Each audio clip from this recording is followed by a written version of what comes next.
escuchan? Buenas noches, doctor. ¿Me escuchan claramente? No, doctor, está distorsionado. Doctor. Estoy intentando entrar por mi teléfono y no sé por qué en el teléfono no aparece la reunión. ¿Alguien me puede invitar por el teléfono? Yo, doctor, yo le vuelvo a llamar. Adelante, por favor, porque no sé por qué no entra.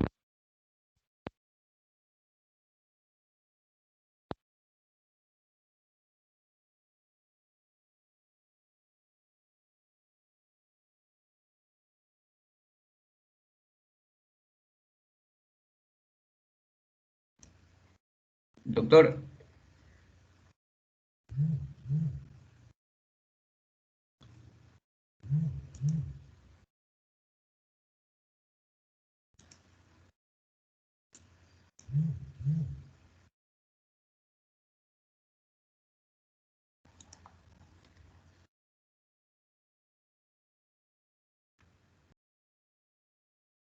doctor, no me aparece su nombre para volver a llamarlo. Tiene que salir de la reunión. Ahí yo le llamo nuevamente y ingresa por su celular y después ingresa por su laptop.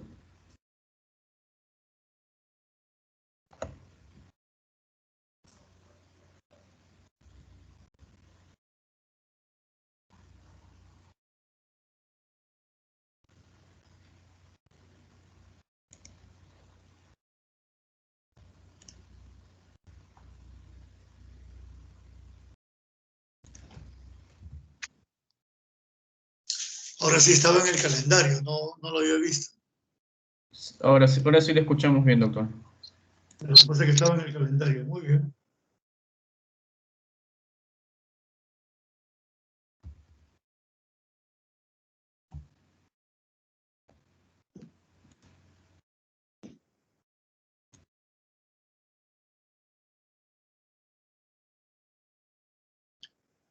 Bien, ya está en la pantalla, ¿correcto? Sí, doctor. Muy bien. Esta noche tenemos una continuación de la clase de hipertensión arterial que dimos el semestre pasado. El título es también hipertensión arterial y nos va a servir de base para la clase de mañana, que es crisis hipertensiva. Comencemos con la parte básica, definiendo pues qué es la presión arterial. Y la presión arterial se define como la fuerza con la que la sangre circula por el interior de las arterias. Entonces, ya esta definición nos va diciendo de que la presión arterial depende de dos factores: de la resistencia que ponen las arterias al paso de la sangre y la fuerza con la que el corazón impulsa esta sangre. Esta diapositiva la vimos también el semestre pasado, en donde si vamos de abajo hacia arriba, vemos cómo la presión arterial tiene dos brazos: el gasto cardíaco y la resistencia vascular periférica. Y hay una serie relativamente intrincada de hechos que tienen que ver con la presión arterial. Por ejemplo, si yo tengo una ingesta alta de sodio, esto va a aumentar la volemia. Al aumentar la volemia, aumenta la precarga. Al aumentar la precarga, aumenta el gasto cardíaco. Y al aumentar el gasto cardíaco, aumenta la presión arterial. Entonces, esto justificaría por qué en los pacientes hipertensos les pedimos siempre que tengan una dieta baja en sodio, de tipo sódico, porque al haber una mayor ingesta de sodio, esto aumenta la volemia. Una disminución de la masa nefronal, que eso puede verse, por ejemplo, en los niños nacidos de parto pretérmino, en los pacientes con diabetes, mellitus o incluso con hipertensión arterial misma. Al haber una nefroesclerosis o una reducción de la masa nefronal, hay una retención de sodio. Al retenerse el sodio aumenta la volemia. Al aumentar la volemia aumenta la precarga. Al aumentar la precarga aumenta el gasto cardíaco. Veamos hacia el otro lado de la diapositiva. El propósito de esta charla no es explicar esta diapositiva que ya le explicamos en el semestre anterior, pero para ponernos en contexto es que la estamos explicando. Por ejemplo, ¿cómo actúa la obesidad? La obesidad produce un incremento de la insulina sérica, es decir, una hiperinsulinemia. Esta hiperinsulinemia va a provocar inicialmente una vasoconstricción arteriolar, por lo tanto aumentar la resistencia periférica y por lo tanto aumentar la presión arterial. Y con el tiempo, estos factores derivados del endotelio van a provocar hipertrofia estructural de la capa media de las arterias, lo cual a su vez también va a producir un incremento de la resistencia periférica y un aumento de la presión arterial. Entonces, lo que esta diapositiva dice, no recuerda, es que la presión arterial tiene dos elementos claves, el gasto cardíaco y la resistencia vascular periférica. Muy bien, hecha esta pequeña introducción, vamos a definir lo que es hipertensión arterial. La hipertensión arterial se define desde el punto de vista numérico como un incremento de la presión arterial sistólica y o la presión arterial diastólica que excede de 140/90 milímetros de mercurio en por lo menos 3 visitas. Es decir, de esta definición nos está diciendo de que un solo registro de presión arterial elevado no convierte a nuestro paciente hipertenso. Y que esta definición está dada para los adultos mayores de 18 años. Es decir, que los niños tenemos que tomar otro tipo de parámetros. Hay tablas y percentiles para los niños. Una definición de repente un poquito más interesante nos dice de que la hipertensión arterial no es solamente un número, sino es una patología bastante compleja en donde en la punta del iceberg, donde lo que ustedes ven es el incremento de la presión arterial.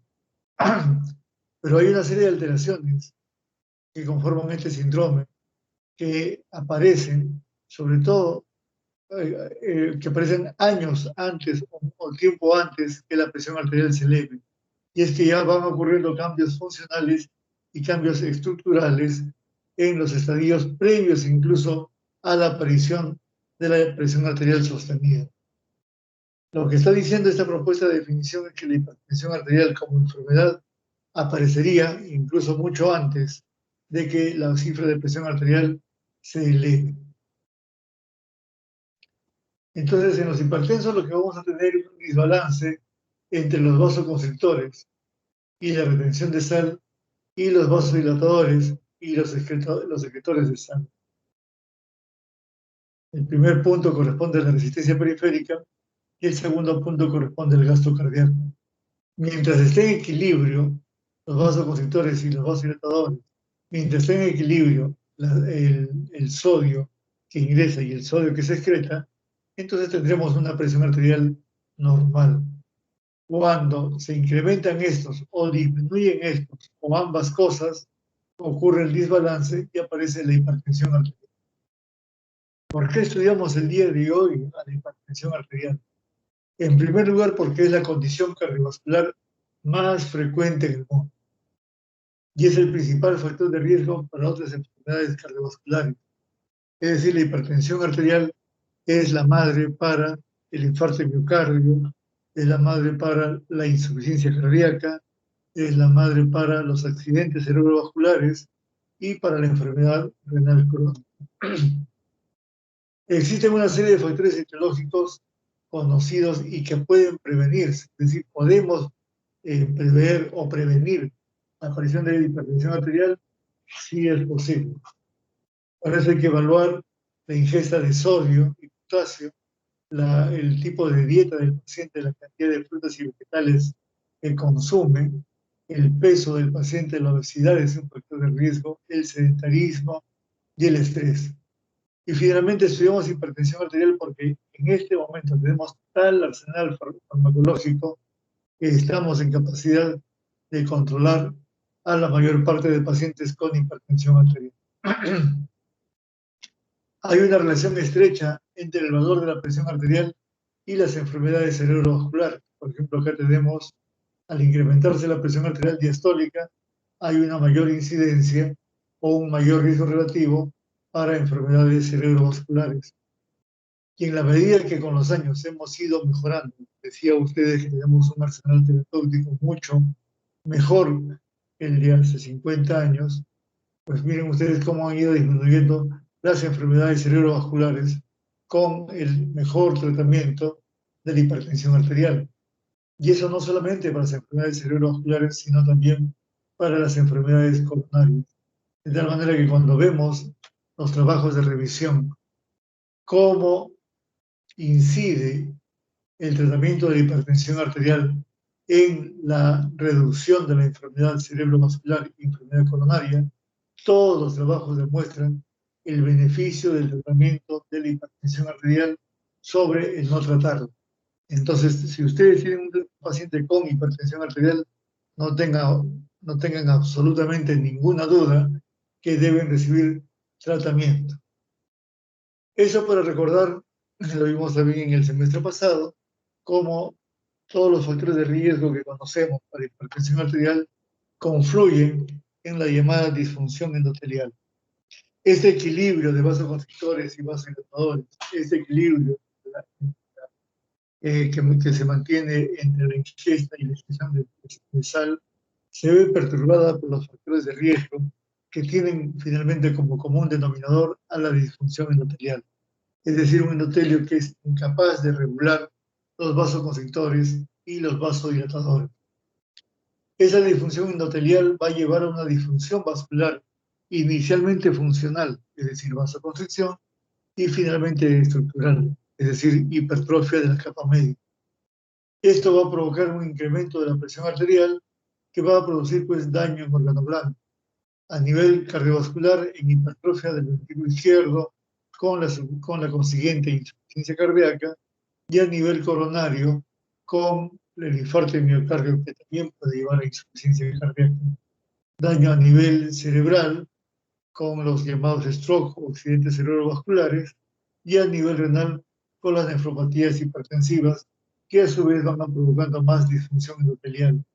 La misma hipertensión dijimos que provoca más disfunción endotelial, de tal manera que esto se vuelve un círculo vicioso. Eso también lo revisamos en el semestre pasado. Dada la importancia del diagnóstico de la hipertensión con la toma de presión arterial, vamos a hacer una semblanza muy rápida de cómo se debe tomar la presión arterial de manera correcta.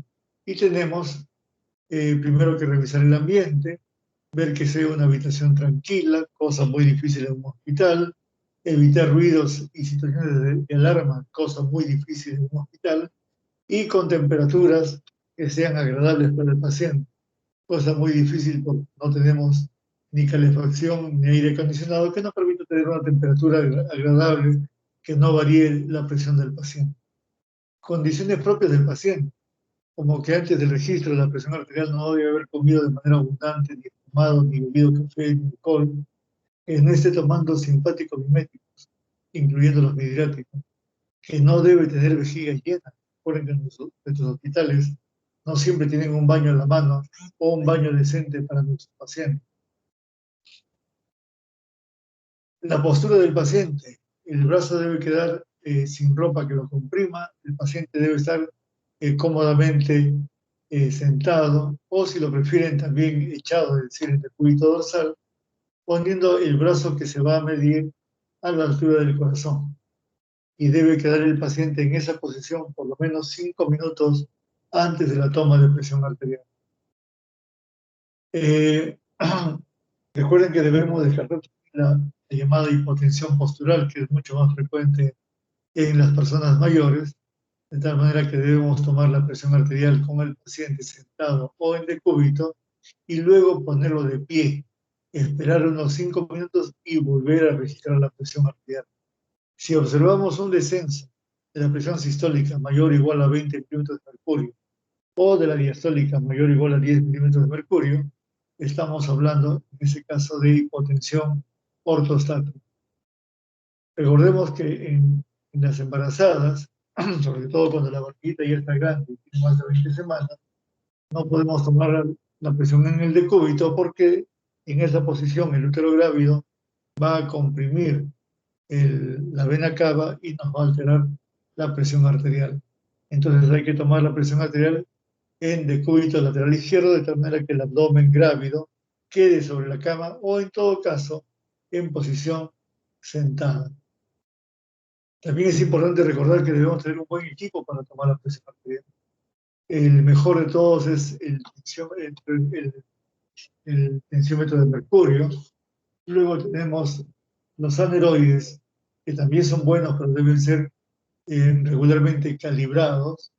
Y al final quedan los electrónicos. Los equipos electrónicos están diseñados para que el paciente se controle, se autocontrole, pero los médicos debemos, en lo posible, tomar la presión arterial con un tensiómetro de mercurio o por lo menos con un aneroide. Recordar que el tamaño del brazalete debe ser el adecuado, es decir, el ancho del brazalete debe ser más o menos 2/3 de la longitud del brazo del paciente. Si el brazalete es muy pequeño o es muy grande, va a modificar el valor de la presión arterial. Recordar que la columna de mercurio, cuando es un tensiómetro de mercurio, debe quedar a la altura de los ojos del observador.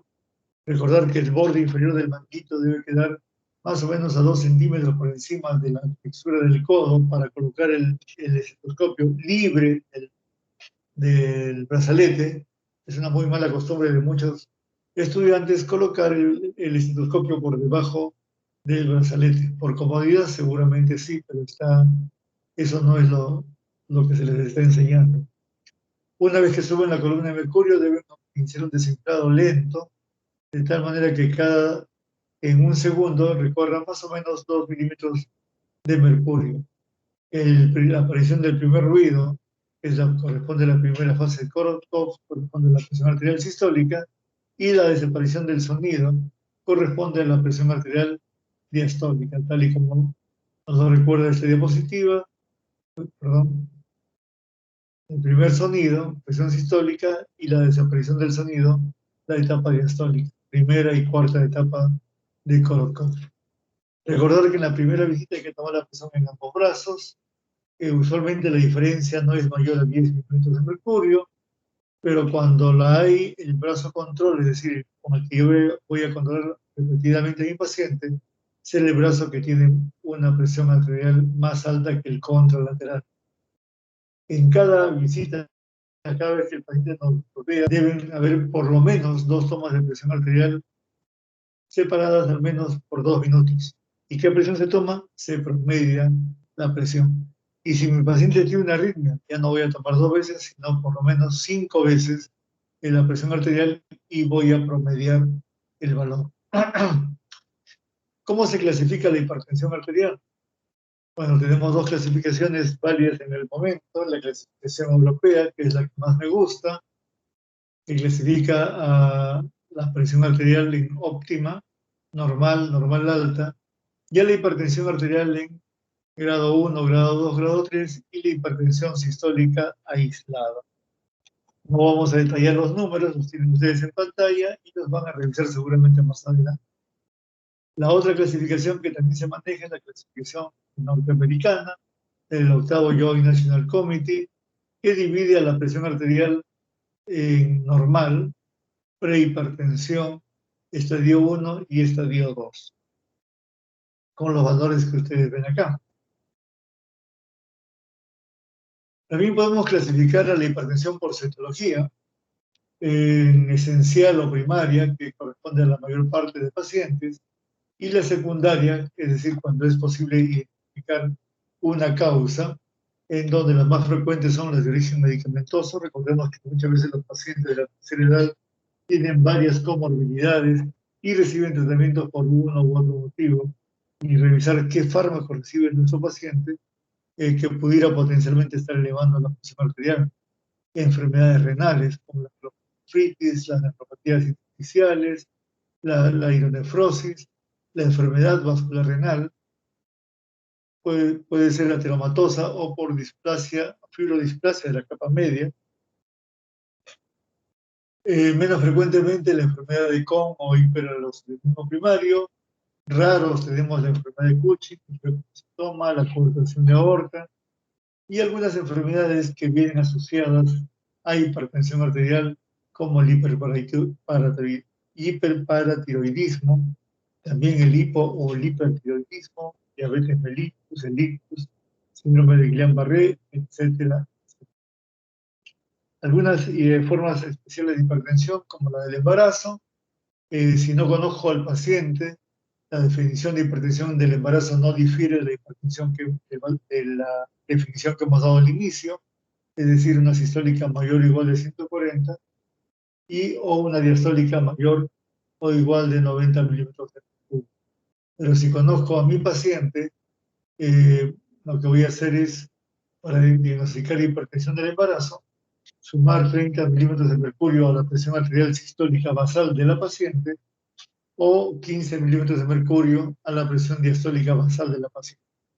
De tal manera que si mi paciente tiene una presión arterial basal de 90-60, si sumo 30 a la sistólica, serían 120.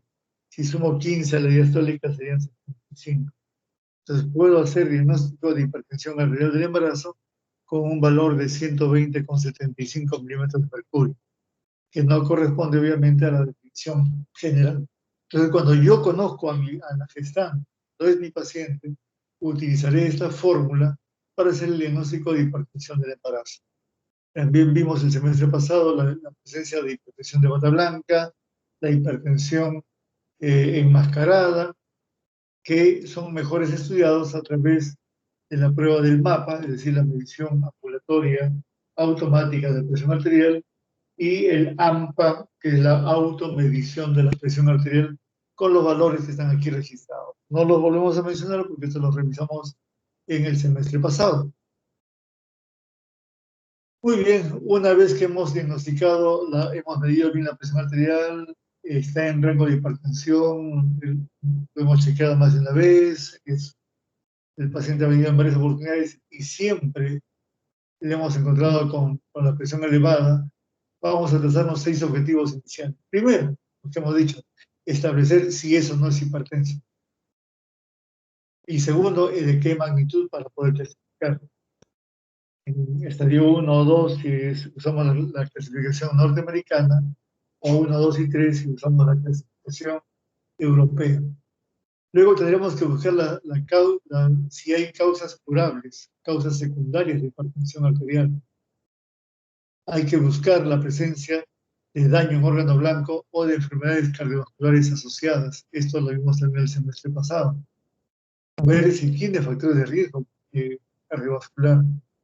Identificar otras enfermedades como, por ejemplo, hipertensión y asma, hipertensión e infarto, hipertensión e insuficiencia cardíaca, hipertensión y enfermedad prostática, que puedan influir tanto en el pronóstico como en el tratamiento. Y una cosa importante que muchas veces nos olvidamos es evaluar el estilo de vida de nuestro paciente.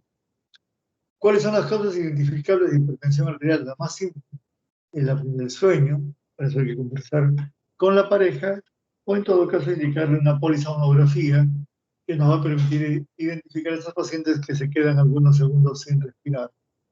Las que son inducidas por drogas, hay que revisar los medicamentos que toma el paciente indicados por otros médicos, la presencia de enfermedad renal crónica, el hipertensión primario, la enfermedad renovascular, la terapia esteroide. Actualmente los médicos estamos abusando del uso de corticoides, el feocromocitoma, la coartación de aorta y la enfermedad tiroidea o paratiroidea. Para recordar lo que son los factores de riesgo cardiovascular, eso también lo vimos en el semestre pasado, no lo voy a leer y no lo voy a mencionar, está ahí para que ustedes lo lean, es para recordar cuando decimos factores de riesgo a qué nos referimos, cuando decimos daño en órgano blanco a qué nos referimos y cuando decimos enfermedades clínicas o condiciones clínicas asociadas a qué nos referimos.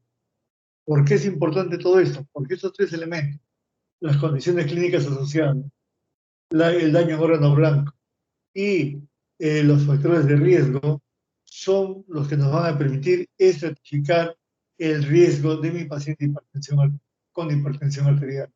Y eso me va a permitir ver qué tratamiento le voy a dar. ¿Por qué es importante el estudio de la hipertensión arterial? Ya lo hemos dicho, porque es muy frecuente en el mundo, pero no solamente en el mundo, sino también en nuestro país.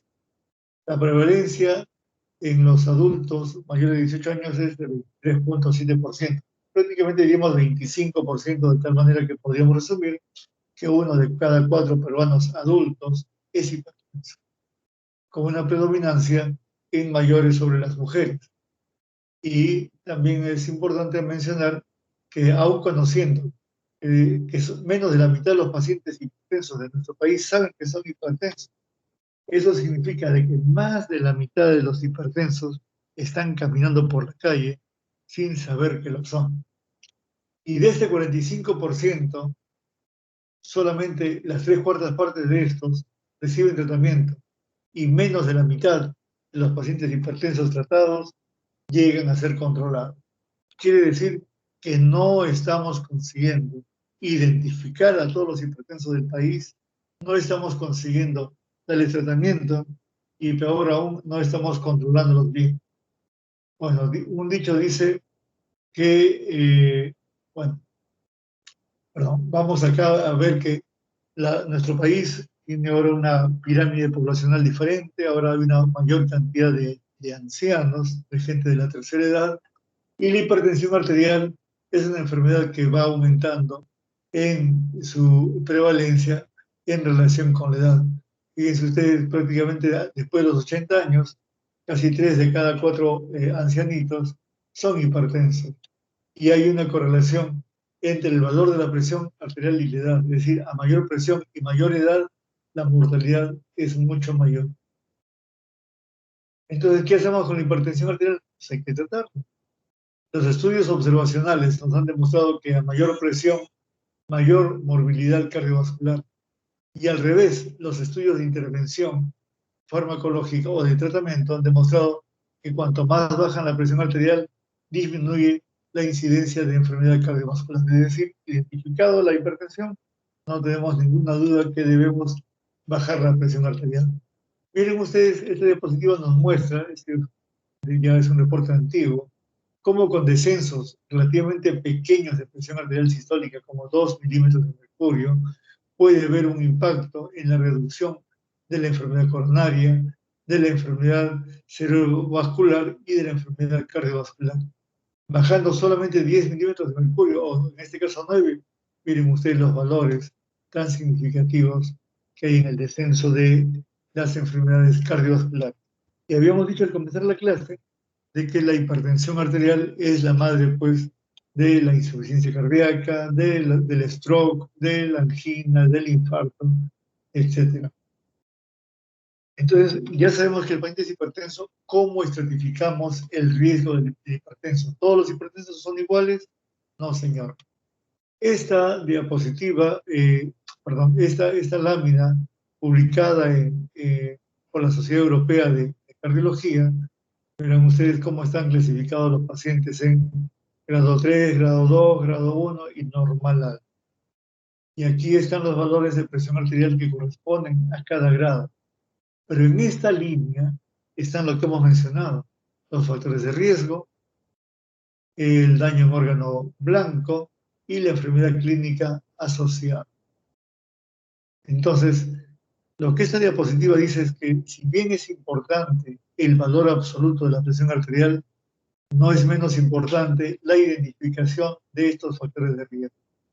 Por ejemplo, yo tengo un paciente que tiene una enfermedad renal severa, de grado 4, es decir, previo a la diálisis, y tiene una presión arterial de 130,85, su riesgo, el riesgo que le corresponde es muy alto.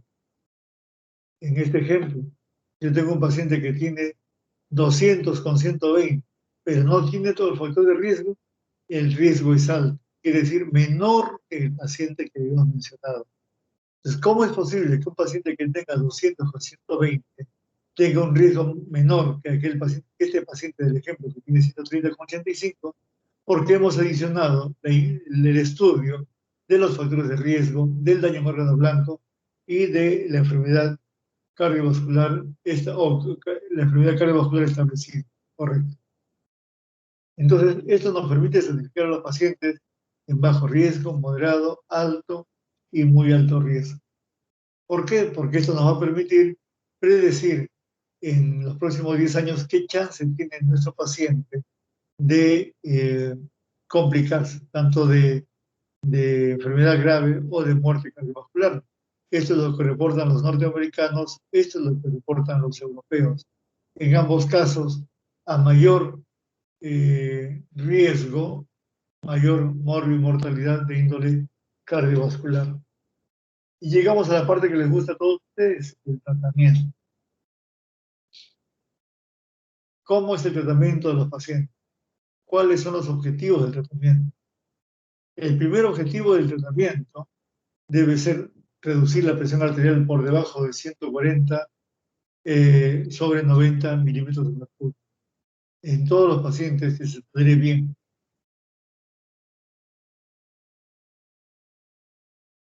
Y en algunos vamos a tratar de llegar a 130,80. Esta recomendación es de clase 1, con un nivel de evidencia de tipo A. Clase 1 implica que está basado en estudios randomizados, doble ciego, con una gran cantidad de pacientes, y el nivel de evidencia significa de que eso lo aceptan todos. No hay manera que nadie lo acepte. Cuando el paciente es más joven, es decir, menos de 65 años, es posible que podamos llegar a presiones un poco más bajas, tanto como 120 a 129, si es que el paciente lo tolera. Y en los mayores de 65 años, el objetivo debe ser un poquito más de 130 a 139, siempre por debajo de 140, con una vigilancia estrecha de los efectos adversos por el descenso de la presión arterial y por los fármacos que se están utilizando. El tratamiento entonces de la hipertensión arterial tiene dos formas. El tratamiento farmacológico, que es de repente como que estamos familiarizados y es lo primero que se nos viene a la cabeza cuando tratamos a un paciente, y el tratamiento no farmacológico. El tratamiento, ¿qué dicen los norteamericanos? Este es el algoritmo de los norteamericanos. Ellos dicen, lo primero que hay que hacer es modificaciones en el estilo de vida. Ahora vamos a revisar a qué se refiere con modificaciones en el estilo de vida. Si con esto no alcanzamos la meta, que ya hemos dicho, es menor de 140 sobre 90, y en los diabéticos renales debajo de 130,80, comenzamos a elegir ya el fármaco. Es decir, cuando el tratamiento no farmacológico no alcanza las metas, entonces iniciamos el tratamiento farmacológico. ¿Qué dicen los norteamericanos? Se abren en dos brazos. En este lado tenemos los hipertensos sin indicaciones obligatorias y hacia este lado los hipertensos con indicaciones obligatorias. ¿A qué se refiere con indicaciones obligatorias? Hipertenso asmático, hipertenso diabético, hipertenso coronario, hipertenso con insuficiencia cardíaca, hipertenso prostático con enfermedad renal, etc. En cambio, en este lado están los hipertensos comunes y corrientes, que en realidad son la mayor parte de pacientes. Entonces, ¿qué dicen los gringos? Una vez que no alcanzaste la meta y tu paciente no tiene ninguna condición significativa, obligatoria, simplemente fíjate en qué estadio está. ¿Estadio 1 o estadio 2? Si es estadio 1, ellos te dicen que posiblemente la monoterapia pudiera ser beneficiosa. Y para ello recomiendan los diuréticos tiazídicos o los inhibidores de la enzima convertidora o los bloqueadores de angiotensina o los beta bloqueadores o una combinación de ellos cuando las cosas no vayan bien. Y en el estadio 2 te recomiendan que entres de frente con dos drogas. Estos pacientes con estadio 2 no se van a controlar como una droga. Es decir, aquí sí puedes tentar uno solo. Como es con un YECA solo, con una tiazida sola, con un bloqueador beta solo, perdón, este bloqueador de canal de calcio. Hay un error. Y si es una hipertensión estadio 2, pues ya tienes que comenzar por lo menos con dos fármacos. Ahora vamos a verlo con más claridad. Y si tiene alguna indicación obligatoria, el fármaco que vamos a utilizar se va a acomodar a la comorbilidad del paciente. Eso lo vamos a ver más adelante en detalle. Entonces, ¿a qué nos referimos con modificaciones del estilo de vida? Que es el primer punto en el algoritmo de tratamiento de, del ACC. Primero, si el paciente está gordito, pues hay que bajarlo de peso. Si toma alcohol, hay que reducir o desaparecer el consumo de alcohol. Hay que reducir la ingesta de sodio y favoreciendo más bien la ingesta de potasio. Que el paciente haga ejercicio físico de tipo aeróbico. Es decir, aeróbico es aquel que no le representa mucha carga de trabajo a los músculos, como es el andar, el correr, el nadar, bailar, ciclismo.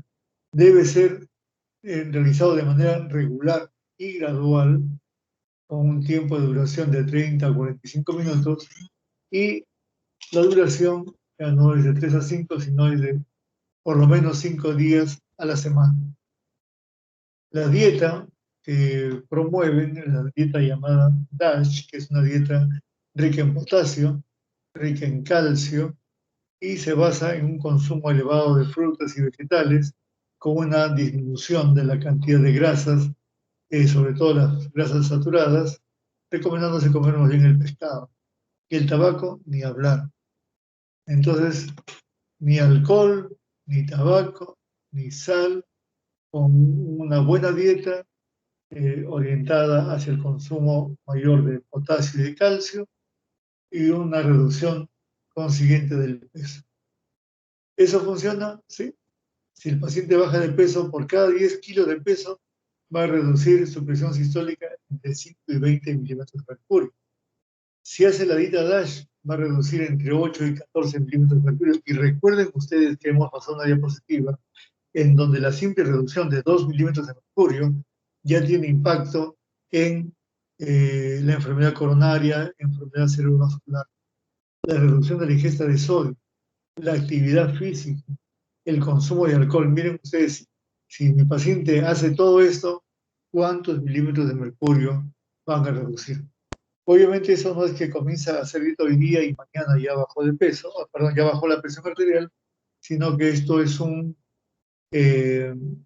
evento progresivo. Mientras tanto, probablemente haya que apoyar al paciente con medicamentos. Muy bien, esto es un poco más de lo mismo de los norteamericanos en cuanto al qué fármacos utilizar en el estadio 1, en el estadio 2, y bueno, y esto lo vamos a individualizar un poco más adelante. Volvemos a recordar lo que nos han dicho los europeos, veamos esta tabla, y en base a esto, ellos nos proponen lo siguiente. Si tienes un paciente con la presión normal alta, es decir, una sistólica entre 130 y 139, y una diastólica entre 85 y 89, lo que hace son los cambios en el estilo de vida, lo que ya hemos visto. Baja de peso al gordito, que no fume, que no tome licor, que haga ejercicio y que haga una buena dieta.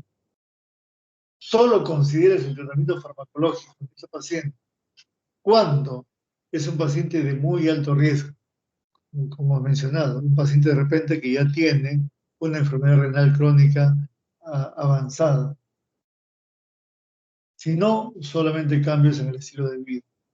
Si el paciente es hipertenso de grado 1, es decir, con una sistólica que va entre 140 y 159, y una diastólica que va entre 90 y 99, iniciamos igual con los estilos de vida, y iniciamos de inmediato tratamiento farmacológico, en especial cuando el paciente es de alto o muy alto riesgo. En los pacientes de bajo riesgo, si la presión arterial no se controla en 6 meses, con los cambios del estilo de vida comenzamos el tratamiento. Es decir, que estos pacientes, cuando con estos valores de presión arterial son de bajo riesgo, podemos darle solamente cambios en el estilo de vida y reevaluarlo en 6 meses y reevaluarlo en 6 meses. Si no hemos alcanzado el objetivo, comenzamos tratamiento farmacológico. En el hipertenso estadio 2, con estos valores de presión arterial, comenzamos con cambios en el estilo de vida y el tratamiento farmacológico es de inmediato. Lo que estoy diciendo es que yo trazo una línea acá, y de aquí hacia la derecha, cambios en el estilo de vida y tratamiento medicamentoso de inmediato.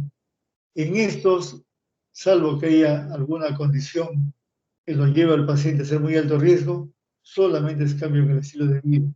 Y en este es recomendable comenzar con cambios en el estilo de vida y reevaluarlo en 6 meses. En 6 meses sigue la presión alta, damos tratamiento farmacológico. Pero si es estadio 1 y es de riesgo alto o muy alto, también comenzamos con tratamiento farmacológico. Y eso es lo que hemos revisado acá. Miren ustedes el valor de presión. Y si tiene ya daño en órgano blanco, pues el tratamiento farmacológico debe comenzarse de inmediato. En el grado 3, ni hablar.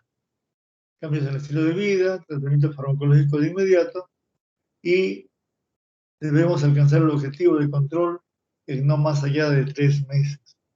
Entonces, a veces los pacientes llegan, ¿cuánto tiene usted? 200 con 120, y ellos esperan que en pocos días llegues a alcanzar la presión objetivo, y hay que explicarles al paciente que así como el ascenso de la presión arterial se ha hecho lenta y progresivamente, también el descenso debe serlo. Entonces, esto es para remarcar simplemente que en aquellos pacientes con presión normal alta, en ellos se indica cambios en el estilo de vida, a menos que tengan ellos una condición de riesgo. Sé de algunos colegas que a estos pacientes incluso les están dando tratamientos farmacológicos desde el inicio y están reportando de manera individual que estos pacientes no progresan hacia la hipertensión arterial. Sería una forma como de evitar que pase al nivel de hipertensión.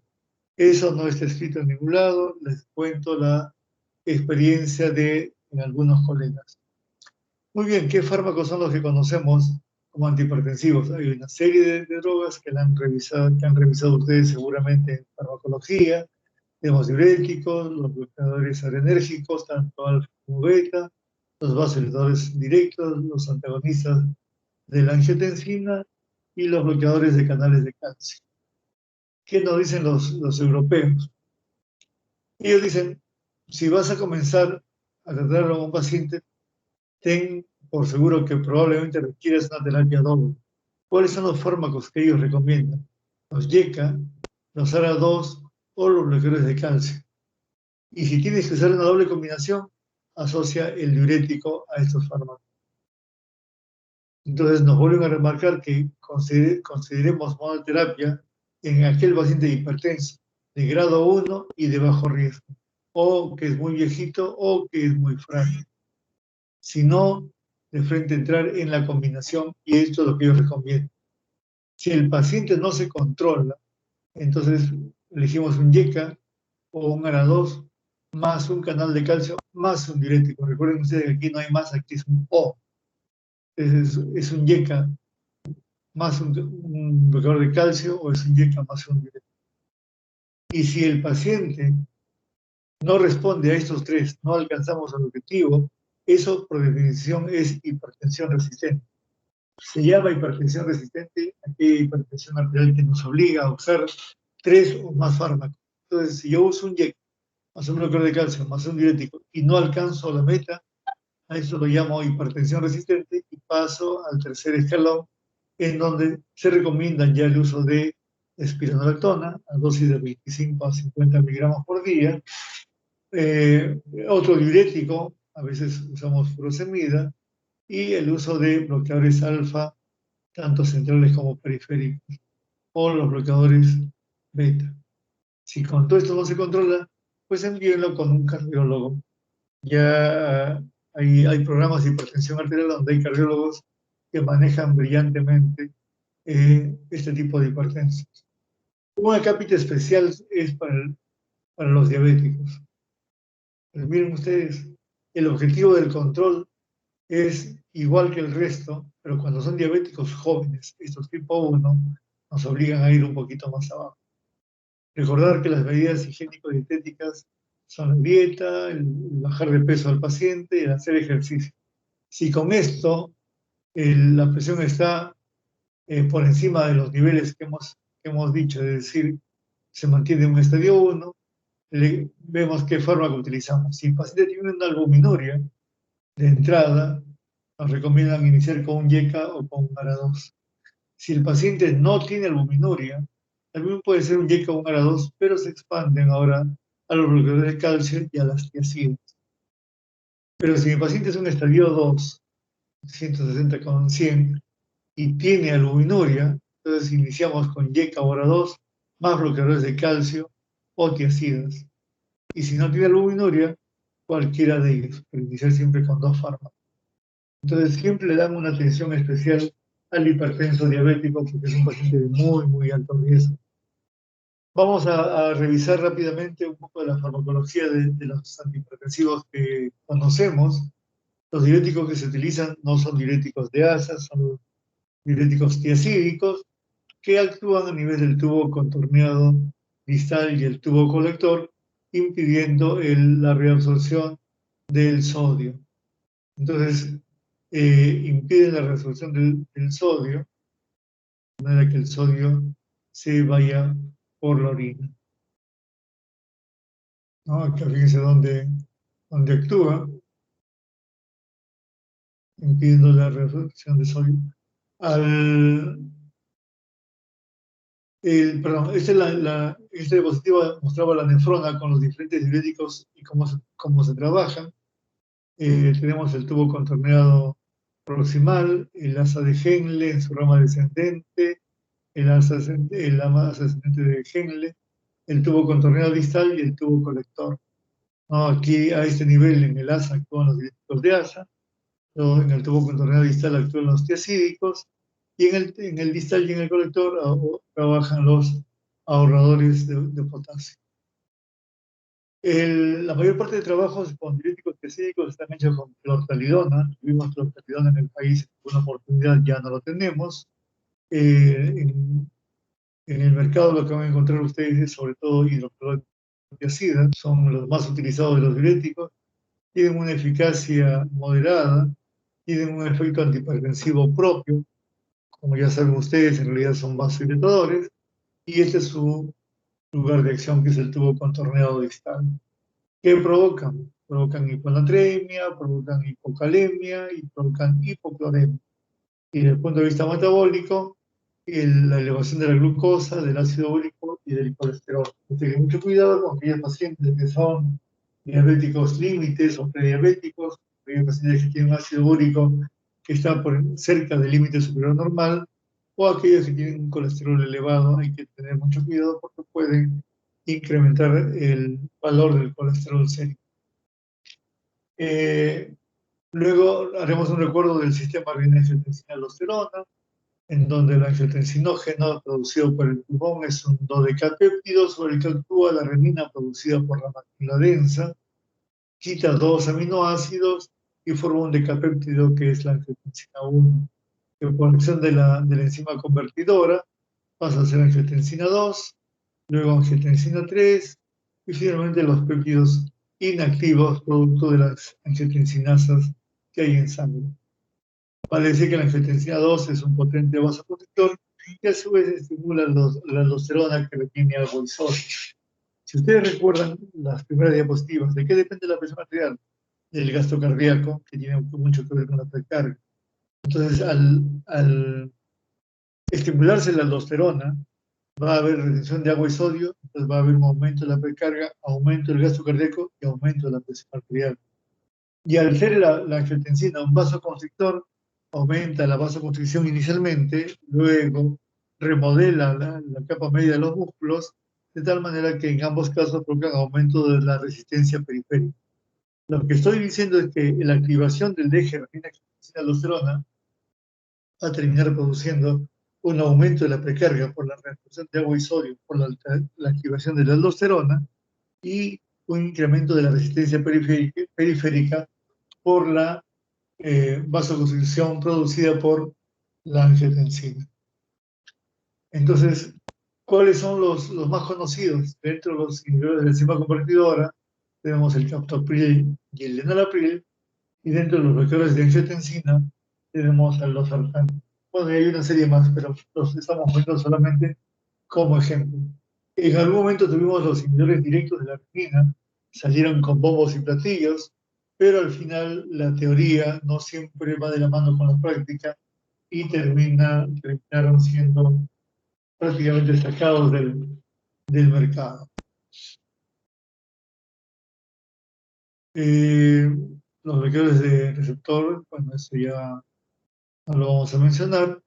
Eso simplemente para recordar cómo la angiotensina 2 es protrombótico al estimular la PAI-1, aumenta la agregación plaquetaria, produce superóxidos, de tal manera que produce el redox se ve alterado, produce un incremento de la capa muscular media de las arterias, provoca hipertrofia del miocito, aumento de la matriz colágeno, aumento de los vasoconstrictores como endotelina y la vasopresina, el aumento de la aldosterona para la reabsorción de agua y sodio, estimula el sistema nervioso simpático de tal manera que aumenta el nivel de noradrenalina circulante, por lo tanto aumenta la contractilidad y eso también aumenta el gasto cardíaco y aumenta la presión y produce además una vasoconstricción anormal.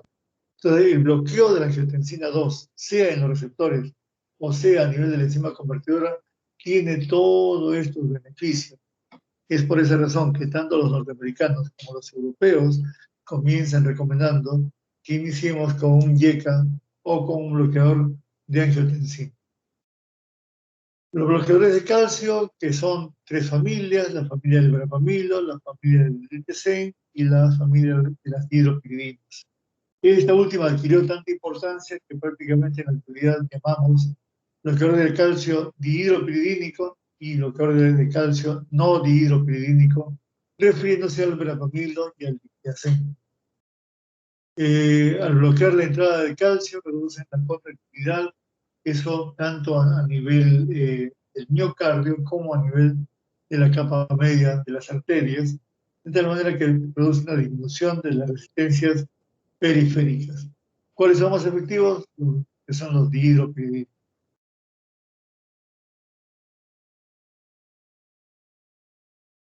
De los bloqueantes adrenérgicos, hemos dicho que hay alfa bloqueadores, hay beta bloqueadores y hay alfa y beta bloqueadores. Y quiero que recuerden este fármaco, el abetalol, porque es el que vamos a trabajar con él el día de mañana por problemas de crisis hipertensiva. ¿Qué hacen los beta bloqueadores? Disminuyen el gasto cardíaco porque bajan la frecuencia cardíaca y tienen además efecto inotrópico negativo. Disminuyen la liberación de la noradrenalina y disminuyen la secreción de renina. Pero fíjense ustedes cómo los beta bloqueadores tienen varios mecanismos para reducir la presión arterial y actúan, como ustedes pueden ver, en los dos mecanismos neurohumorales importantes, como son la renina, el sistema RAS y el sistema adrenérgico. Hay muchas formas de clasificación, básicamente los clasificamos como los cardioselectivos y los no cardioselectivos. Algunos bloqueadores adrenérgicos funcionan muy bien con los urólogos en la hipertrofia benigna de la próstata. Entonces, si yo tengo un paciente hipertenso prostático, pues voy a elegir un bloqueador alfa-adrenérgico porque va a relajar la musculatura de la capa media de las arterias y además va a relajar la musculatura de la próstata de tal manera que ya no haya o disminuya la retención urinaria. Los simpáticos líticos de acción central, el más conocido y que todavía tenemos es la metildopa, se ha trabajado mucho en gestantes desde la década del 60, es muy segura y es uno de los fármacos que se recomiendan en la hipertensa embarazada. Entonces, ¿cómo combinamos la terapia? Bueno, pues esta, grábenselo de memoria, ¿cuáles son las combinaciones preferidas? Las que están en líneas largas. Un YECA con un diurético tiacídico, un YECA con un antagonista de calcio, un antagonista de calcio con un antagonista de bloqueador de angiotensina, un ARA2. En la línea discontinua son aquellas combinaciones que podemos hacer, pero que no son tan buenas, como puede ser un beta bloqueador como un diurético tiacídico. Y en rojo, las que no te recomiendo. un YECA con un bloqueador de T1 no deben realizarse. Al comienzo incluso pensamos que combinarlas podrían bloquear con mayor energía el eje renina-angiotensina. Lo cierto es que ha demostrado que deteriora la función renal con mucha rapidez, es decir, en lugar de hacer un bien, le hacemos un mal al paciente. ¿Cuándo creemos que no va a ser posible tratar al paciente con un solo fármaco? ¿Cuándo creemos que la monoterapia va a fracasar? Primero, cuando la presión arterial es estadio 2 para los norteamericanos, es decir, una presión mayor o igual a 160/100. Cuando el hipertenso viene asociado a diabetes. ¿Y por qué? Sobre todo si son jóvenes, porque las metas son mucho más exigentes que para el adulto. El hipertenso que ya tiene varios factores de riesgo asociados, que ya tiene proteinuria, que ya tiene proteína C reactiva incrementada, etc. Si tiene ya afectación de órganos blancos u órganos diana, o ya tiene estadios clínicos asociados. Es decir, si como órgano diana diríamos, si tiene hipertensión arterial con hipertrofia del ventrículo izquierdo, probablemente tenga que usar 2 fármacos. O si ya tengo un hipertenso con angina inestable o con infarto de miocardio, a eso llamamos estados clínicos asociados. Entonces, ¿cuáles son las recomendaciones para el tratamiento de la hipertensión arterial? Aquí va al revés. Si yo tengo un paciente hipertenso con falla cardíaca, diuréticos, beta bloqueadores, YECA y bloqueadores, los ARA2 son los mejores. Y los antialdosterónicos. ¿Cuáles son los menos recomendables? Los bloqueadores de canales de calcio. Si mi paciente tiene un infarto de miocardio, ¿qué antihipertensivos los voy a buscar? Los bloqueadores beta, los YECA y los antialdosterónicos. Si mi paciente es un enfermo coronario de alto riesgo, también puedo incluir los diuréticos y los bloqueadores de calcio. Si mi paciente es diabético, los únicos no recomendados son los antialdosterónicos. Si tiene enfermedad renal crónica significativa, los YECA o los ARA2 son los más importantes. Y si mi paciente ha tenido stroke de manera recurrente, el diurético o los YECA son los fármacos que deberíamos elegir. Y así de este lado están los trabajos que le dan soporte a estas indicaciones. Ahora podemos verlo también de esta manera. Si mi paciente tiene una enfermedad renal crónica, perdón, si es un ancianito con hipertensión sistólica aislada, un diurético o un bloqueador de calcio de tipo diropiridínico es lo que vamos a elegir. ¿Por qué? Porque previenen sobre todo los strokes o los ciclos. Yo tengo un paciente con enfermedad renal y es un diabetes de tipo 1, inyecta. Si es de tipo 2, un ARA2. Y si es una nefropatía no diabética, un YECA.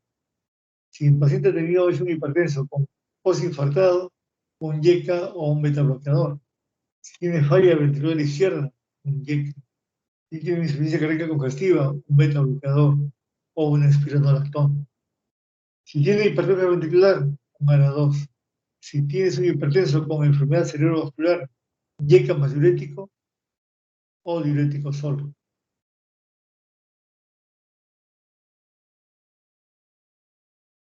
Y aquí es al revés. Cuando quiero usar una tiacida, un diurético diacídico. Si el paciente tiene pues, falla cardíaca, o tiene hipertensión sistólica, o es de edad avanzada, o es de origen africano. ¿Cuándo no dar un diurético? Cuando la paciente está gestando. O, peor, si tiene gota, porque como sabemos, aumentan el ácido úrico. ¿Cuándo damos un diurético de asa? Cuando el paciente tiene falla renal.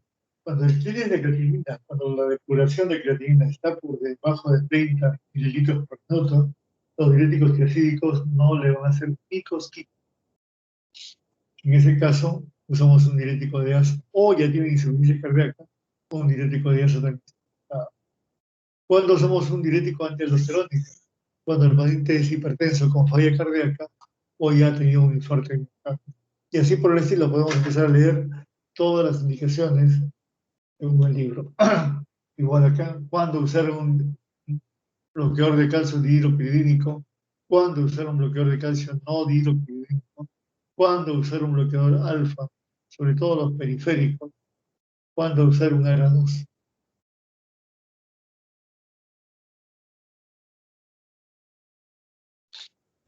Entonces, ya para terminar, decirles de que hay el soporte en todos los trabajos de que la intervención farmacológica, perdón, la intervención terapéutica del paciente hipertenso muestra pues un claro beneficio. Miren cuánto reduce el stroke, entre 35 y 40%. ¿Cuánto reduce la enfermedad coronaria? Entre un 20 y un 25%. Y esto lo vamos a mejor acá. Un control adecuado de la presión arterial produce la disminución de los ACVs entre un 35 y 40%. Del infarto de miocardio, igual, entre un 35 y 40%. Y la insuficiencia cardíaca, mucho más, alrededor de un 50%.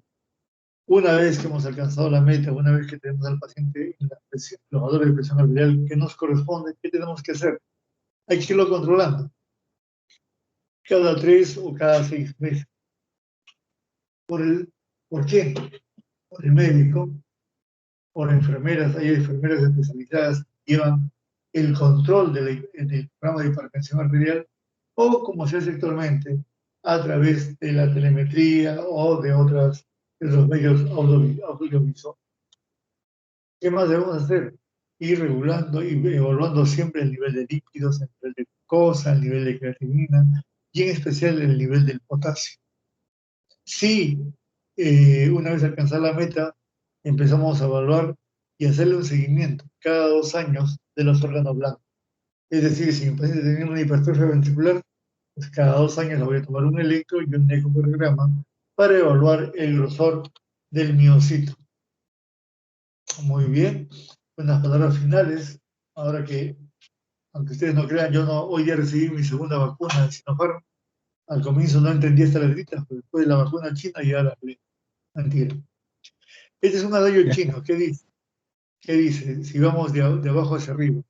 Los médicos inferiores, por no decir los médicos malos, tratan las enfermedades. O sea, si ya tengo hipertensión arterial, ya cuando encuentro que tiene 180 con 100 y lo bajo de peso y le doy sus medicamentos, a eso dicen los chinos. Miren ustedes, esto ha sido escrito 2600 años antes de Cristo. A eso dicen que son médicos malos. El médico que trata una enfermedad es un mal médico. El médico mediocre es aquel que trata la enfermedad antes que se haga evidente. Y los buenos médicos son aquellos que previenen las enfermedades. Entonces, la hipertensión arterial es una enfermedad que avanzó mucho en estos últimos años, producto de los cambios que han habido en la sociedad. Nuestra sociedad se ha occidentalizado. La cantidad de obesidad en nuestro país se incrementó de manera significativa. La cantidad de dislipidemia, de diabetes y de hipertensión arterial se ha incrementado. Entonces, ¿qué haría un médico superior? ¿Qué haría un buen médico? Iríamos hacia nuestros gobernantes para hacer como política de Estado que la gente coma saludable, que la gente no fume, que la gente coma bajo de sal, que la gente comience a hacer ejercicio y que mantengan el peso, un peso adecuado. ¿Por qué? Porque la hipertensión arterial no es una enfermedad de índole personal, sino es una enfermedad que debe ser vista en el contexto social. Y la que está enferma, o el que está enfermo no es el ser humano, sino es la sociedad. Una sociedad en donde el individuo no tiene oportunidad de caminar, todo es vehículo, en donde hay una alimentación mal estructurada, en donde las propagandas para tomar gaseosas, para comer frituras, están en todos lados, en lugar de promover alimentación sana, promueven otro tipo de... Entonces, un médico superior o un médico excelente es el que tendría que prevenir todo esto. Muy bien, chicos, terminamos. Ha sido un poquito largo, pero creo que ha sido... Espero que haya cubierto sus expectativas.